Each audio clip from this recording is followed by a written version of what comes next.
Hello and welcome to another commentary. Since my first commentary was a hit, I decided to do another. This time we're doing a commentary on my friend and fellow YouTuber, MuitiGenre. Now I know what you're thinking. Well, I guess you won't be friends anymore after this? Not exactly. We've talked about it on Skype and he was pretty okay with me doing it. Also, this video I'm commentating on has a lot of problems that need to be addressed. Also, screw it, there isn't a lot of new bad content on YouTube right now. Let's begin. Also, I'm Blaze. Why? Because I like her. What a way to start off an award ceremony. Hello everyone, welcome to the top 10 worst games of 2015.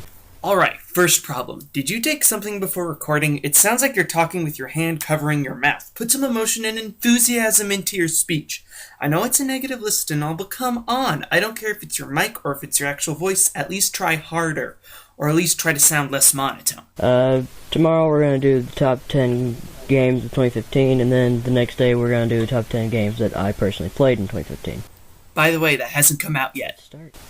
In 10th place, Five Nights at Freddy's 4. Where do I start? Well, I used to be a huge fan of the Five Nights at Freddy's series, until I started realizing that they got a bit repetitive and samey after a while. And 4 was probably the worst offender of this. You go to a door, you listen for breathing, and then if you hear breathing, you shut the door. Wash, rinse, repeat. It's... The other games, added stuff eventually, and all this one adds is Foxy in your closet. Actually, FNAF 4 added a bunch of other new stuff, including the ability to run and more Atari-esque minigames. I know you're kind of exaggerating, and I'll touch more on this later, but give credit when credit is due. Number 9. It breaks my heart to have to put this, but Snoopy's Grand Adventure is just... it's a Charlie Brown licensed game, and I believe it was made by Activision. I don't know, I didn't really do any research. But it's a 2D platformer, like every freaking licensed game. And it's just so boring. There's nothing to it. It has nothing to go off of except for the Charlie Brown characters. Other than that, if you take away the Charlie Brown aesthetic, it's not even a Charlie Brown aesthetic, it's just the characters, because there's jungles and temples and stuff that was never in Charlie Brown. So if you just take away the characters, then you just have a boring 2D platformer that does nothing new. It has nothing to it except for a pretty art style. I'll give it that. It's pretty, but that's it. Then why is it above FNAF 4? I would expect that a bad game having one good thing about it would be very low on a list like this, specifically at number 10. 8. Oh, how the mighty have fallen. Alone in the Dark, the first one, not the Xbox 360 one, but a long time ago there was a game called Alone in the Dark. It was like one of the first survival horror games, if not the first survival horror game. Like, it had the tank controls like Resident Evil. Didn't look very good, but to be fair, it came out in like, the 70s? No, not the 70s, the 80s. I'm an idiot.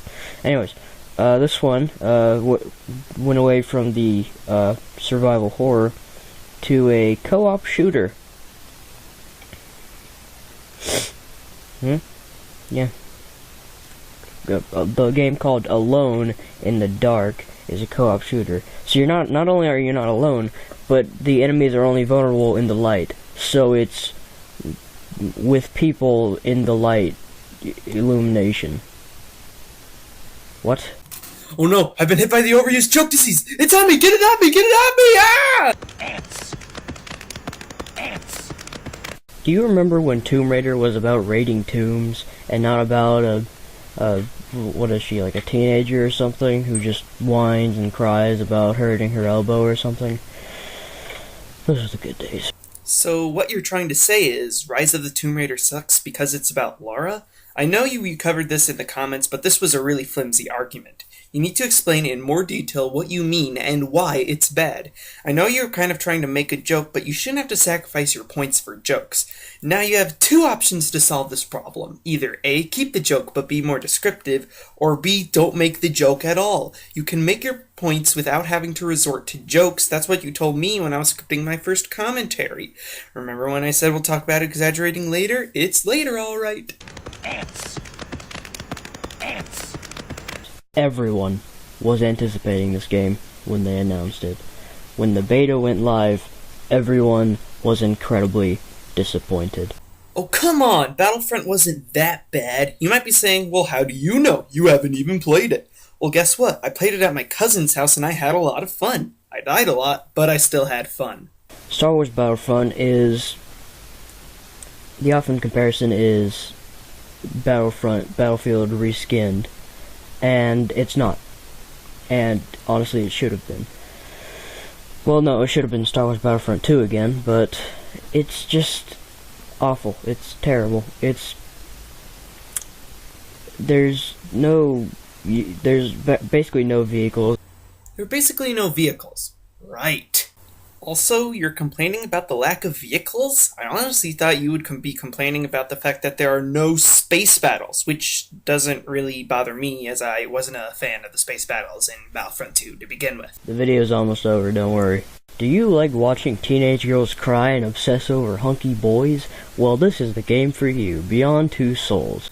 Okay, I know you've been told this already, but I have to bring it up. Beyond Two Souls came out in 2013. You have to have known that. Everybody talked about it when it first came out.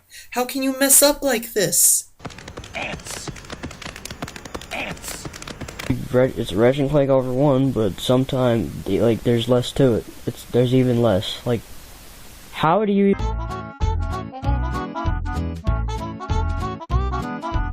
Hey look, someone's jumping on the subscribe with joyful music bandwagon. Maybe I should do that sometime. Well, that's the video. My final thoughts, this list was poop. Your exaggerating didn't really help your points, and when you were trying to make jokes, they came off as lazy and uninspired. Also, and this may just be because you haven't played it, but where's the Order 1886? People considered it one of the biggest disappointments of 2015 for its linear design and a lack of replay value.